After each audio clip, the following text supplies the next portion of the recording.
RSS का मुस्तकबिल का भारत प्रोग्राम को मुस्लिम तंजीमें अलग अंदाज में देख रही हैं। ऑल इंडिया मिली काउंसिल के मुताबिक जिस तरह कांग्रेस सदर दुनिया भर में संघ के नजरियात की पोल खोल रहे हैं, उसी का नतीजा है कि आरएसएस को इस तरह के प्रोग्राम का इनेकाद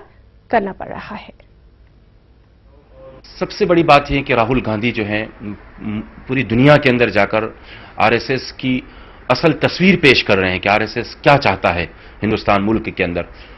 तो जिसकी वजह से आरएसएस के अंदर एक डर और एक खौफ पैदा हुआ है। तो आरएसएस उस डर और खौफ के मारे जो है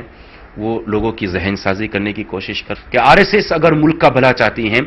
तो वो आरएसएस जो है वो हिंदुत्व के एजेंडे को छोड़ दे और हमारे देश की अंदरूनी जो गुर्बत हैं और मईशत और इकोनॉमिकल जो प्रॉब्लम्स है उसको दूर किया जाए। तो मैं समझता हूं हमारा मुल्क जो है सुपर पावर ताकत बनाने से कोई नहीं रोक सकता।